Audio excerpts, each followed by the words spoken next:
Valmiki Ramayan series में आपका फिर से स्वागत है। अब तक आपने सुना, विश्वामित्र ने राम को दंड चक्र, काल चक्र, वज्रास्त्र, ब्रह्माशिरा ऐशीक, ब्रह्मास्त्र, वरुण पाश, नारायणास्त्र, प्रस्वापनास्त्र, मोहनास्त्र, आग्नेयास्त्र आदि अनेकाएक सिद्ध दिव्यास्त्र प्रदान किए और सबका प्रयोग विज्ञान भी बताया। बालकांड भाग 3। इसके बाद विश्वामित्र दोनों भाइयों को लेकर आगे बढ़े और चलते चलते एक सुंदर शांत तपोवन के निकट पहुंचे। राम ने उस रमणीक स्थान का परिचय पूछा। विश्वामित्र बोले, वत्स, यह सिद्धाश्रम नाम से विख्यात वह तपोभूमि है जहां किसी समय वामन ने अपना तप सिद्ध किया था। मैं इसी आश्रम में निवास करता हूँ। इसको तुम अपना ही समझो। राक्षस यहाँ मेरे यज्ञ में निरंतर विघ्न डालते हैं। उनका दमन करने के लिए ही मैं तुम्हें साथ लाया हूँ। विश्वामित्र दोनों राजकुमारों को सिद्धाश्रम में ले गए। आश्रम वासियों ने उनका यथोचित सत्कार किया। कुछ देर विश्राम करने के उपरांत राम ने विश्वामित्र से निवेदन किया, आर्य, हम दोनों भाई अब आश्रम की रक्षा के लिए तैयार हैं। आप निश्चिंत होकर यज्ञ आरंभ करें। विश्वामित्र ने उसी दिन यज्ञ आरंभ कर दिया। वह 6 दिनों तक लगातार चलता रहा। उस बीच में दोनों भाइयों ने एक क्षण के लिए भी विश्राम न किया। छठे दिन आकाश में सहसा गर्जन तर्जन का घोर शब्द सुनाई पड़ा।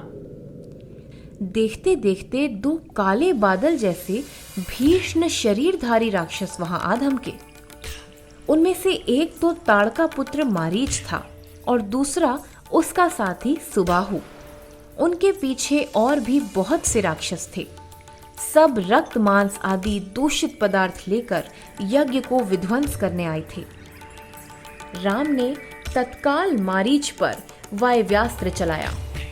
उसके आघात से वह महादानव मूर्छित होकर वहां से दूर जा गिरा। सचेत होते ही वह चुपचाप दक्षिण की ओर भाग गया। इधर दूसरे महाराक्षस सुबाहु को राम ने आग्नेयास्त्र से मार गिराया। इसके बाद उन्होंने वायव्यास्त्र से सारी राक्षस मंडली को नष्ट कर डाला। विश्वामित्र का यज्ञ बिना किसी विघ्न बाधा के संपन्न हुआ। वे परम कृतार्थ होकर राम से बोले, महाबाहु राम, तुमसे मुझे ऐसी ही आशा थी। आज तुम्हारे प्रताप से इस सिद्धाश्रम का नाम सार्थक हो गया। ऋषि समाज को तुमने एक बहुत बड़े संकट से मुक्त कर दिया। तुम धन्य हो। मुनि मंडली में चारों ओर राम की बढ़ाई होने लगी। राम ने वह रात वहीं बड़े सुख से बिताई। दूसरे दिन वे विश्वामित्र से हाथ जोड़कर बोले, देव, हमारे लिए अब आपकी क्या आज्ञा है? विश्वामित्र स्नेहपूर्वक बोले, सौम्य, मिथिला के यशस्वी राजा जनक ने एक विराट यज्ञ का आयोजन किया है। हम लोग आज ही उसमें सम्मिलित होने के लिए जा रहे हैं। तुम दोनों भी हमारे साथ चलो। वहां यज्ञ महोत्सव तो देखोगे ही, साथ ही राजा जनक का एक विचित्र धनुष भी देखना, जिस पर आज तक कोई भी वीर प्रतंचा नहीं चढ़ा सका है। वैसा भारी धनुष तुमने देखा भी नहीं होगा। विश्वामित्र के साथ साथ दोनों राजकुमारों ने भी मिथिला के लिए प्रस्थान किया। मार्ग से स्थान स्थान पर रमते विरमते और महामनीषी के मुख से अनेक दिव्याख्यान सुनते हुए वे कई दिनों की यात्रा के बाद मिथिला पहुंचे। नगर के बाहर सूना सा आश्रम दिखाई पड़ा। राम ने कौतूहलवश विश्वामित्र से उसका इतिहास पूछा। विश्वामित्र बोले, राम, किसी समय महर्षि गौतम अपनी पत्नी अहल्या के साथ इसी आश्रम में रहते थे। तब इसकी शोभा कुछ और ही थी। अब वे इसको त्याग कर चले गए हैं। इसका एक दुखद इतिहास है, उसे सुनो। इंद्र बहुत दिनों से अहल्या के रूप पर आसक्त था। एक दिन गौतम बाहर गए हुए थे। इंद्र उनका कपट वेश बनाकर आश्रम में आया और अहल्या से प्रेम की बातें करने लगा। अहल्या को कुछ संदेह तो हुआ, लेकिन वह कपटी इंद्र की बातों में आ गई। इंद्र उसका सतीत्व भंग करके जैसे ही आश्रम से निकला, महर्षि गौतम आ पहुंचे। उसका रंग ढंग देखकर वे सब कुछ समझ गए। उन्होंने उसी क्षण इंद्र को भीषण शाप देकर अहल्या का परित्याग कर दिया। उसे छोड़कर वे वहां से चले गए। तब से वह दुखिनी लज्जा ग्लानि से गड़ी हुई निश्चेष्ट निर्जीव सी आश्रम के एक कोने में पड़ी रहती है। संसार में उसे पूछने वाला कोई नहीं है। यह सब सुनकर राम दया करुणा से द्रवित हो गए और महर्षि विश्वामित्र के साथ उस अबला को देखने गए, जिसे संसार ने पतिता मानकर त्याग दिया था। वह पत्थर की मूर्ति की तरह निश्चल बैठी थी। राम ने आगे बढ़कर ऋषि पत्नी के पैर छुए। जिसे समाज पत्थर की तरह ठुकरा चुका था, उसकी राम ने पूजा की। अहल्या का भाग्य जग गया। उसकी जड़ता और उदासी मिट गई। वह सचमुच धन्य हो गई। इतने दिनों तक अपनी भूल का कठोर प्रायश्चित करके अहल्या अपने आप शुद्ध हो गई थी। इंद्र के पाप अत्याचार के कारण उसके चरित्र पर जो कलंक लगा था, वह पवित्र आत्मा राम की कृपा से धुल गया। सभ्य समाज में राम के इस कार्य की बड़ी सराहना हुई। अहल्या हर्ष से अपने उद्धारक के चरणों में गिर पड़ी। उसने अतिथियों को आदर से बिठाया और फल मूल आदि से उनका यथोचित सत्कार किया। महामहिम विश्वामित्र और कौशल कुमार राम के उधर आने का समाचार सुनकर महर्षि गौतम भी वहां आ पहुंचे। उन्होंने सबके आगे अहल्या को शुद्ध हृदय से फिर अपना लिया। इसके उपरांत विश्वामित्र सबको साथ लेकर राजधानी की ओर बढ़े। राजा जनक ने दल बल सहित आगे बढ़कर उनका स्वागत किया और दोनों राजकुमारों का कुशल प्रश्न पूछा। विश्वामित्र ने कुल के नाम से उनका परिचय दिया और उनके शौर्य पराक्रम का वृतांत भी कह सुनाया। जनक ने सबको यज्ञ भूमि के निकट ही एक रमणीय उद्यान में ठहरा दिया। दूसरे दिन विश्वामित्र सबको साथ लेकर यज्ञ मंडप में पधारे। देश देश के विद्वानों और महर्षियों की उपस्थिति में वह यज्ञ धूमधाम से संपन्न हुआ। इसके अनंतर ऋषिवर विश्वामित्र राम लक्ष्मण को राजा जनक के पास ले गए और उनसे बोले, राजन, यह दोनों आपके सुनाभ नामक धनुष के विषय में कुछ जानना चाहते हैं और उसे देखने की इच्छा रखते हैं। जनक प्रसन्न होकर बोले, मुनिवर, सुनाभ वास्तव में शिव का धनुष है। मेरे पूर्वज राजा देवराज ने उसको देवताओं से पाया था। उस भारी धनुष को ना तो कोई उठा सकता है और ना उस पर प्रत्यंचा ही चढ़ा सकता है। मेरी कन्या सीता जब छोटी थी तभी मैंने ये प्रण किया था कि जो वीर पुरुष शिव धनुष को उठाकर उस पे डोरी चढ़ा सकेगा, उसी के साथ मैं सीता का विवाह करूंगा। मेरी कन्या के रूप गुण की प्रशंसा सुनकर अनेक राजाओं ने उसके साथ विवाह की कामना प्रकट की। मैंने प्रण के अनुसार प्रत्येक के सामने उस धनुष को रखवाया, लेकिन आज तक कोई भी उसे ना उठा सका। मैं उसे इन कुमारों को देखने के लिए यहीं मंगा देता हूं। जनक की आज्ञा से बहुत से सेवक एक 8 पहियों वाली पेटी खींचकर ले आए। उसी में सुनाभ धनुष रखा था। राम लक्ष्मण उसको कौतूहल भरी दृष्टि से देखने लगे।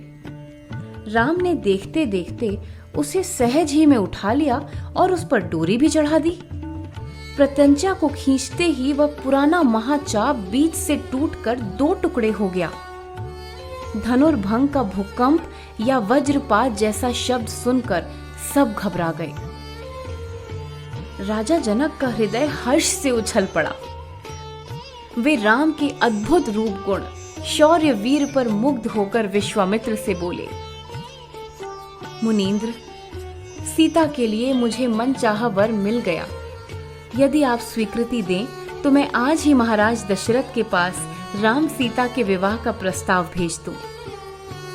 विश्वामित्र की अनुमति से राजा जनक ने दशरथ के नाम एक पत्र लिखा और अपने विश्वस्त मंत्रियों को उसके साथ तुरंत अयोध्या जाने के आदेश दिए। मंत्रीगण शीघ्रगामी रथ में बैठकर चल पड़े और मार्ग में 3 रातें बिताकर अयोध्या पहुंचे।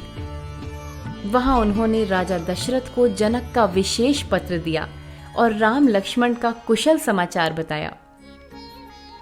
राजा उस प्रिय संवाद से अत्यंत प्रसन्न हुए। उन्होंने मंत्रियों, पुरोहितों और स्नेही जनों से परामर्श करके जनक के प्रस्ताव को स्वीकार किया। विवाह का शुभ योग निकट था, इसीलिए दूसरे ही दिन वहां से प्रस्थान करने का निश्चय किया गया। विवाह यात्रा की सारी तैयारियां एक ही दिन में हो गईं। दूसरे दिन कोसल नरेश राजा दशरथ अपनी राजमंडली और चतुरंगिणी सेना के साथ धूमधाम से राम का विवाह करने चल पड़े। 5वें दिन वे दल बल सहित मिथिला जा पहुंचे। राजा जनक ने योग्य रीति से बारात का स्वागत और ठहरने आदि का सुप्रबंध किया। दूसरे दिन विवाह संबंधी प्रारंभिक अनुष्ठान किए गए। विश्वामित्र की प्रेरणा से जनक ने लक्ष्मण के साथ अपनी दूसरी कन्या उर्मिला के विवाह की चर्चा चलाई। दशरथ ने इसे स्वीकार किया। उसी अवसर पर विश्वामित्र ने भरत शत्रुघ्न के साथ जनक के भाई राजा कुशध्वज की 2 कन्याओं के विवाह का भी प्रस्ताव किया।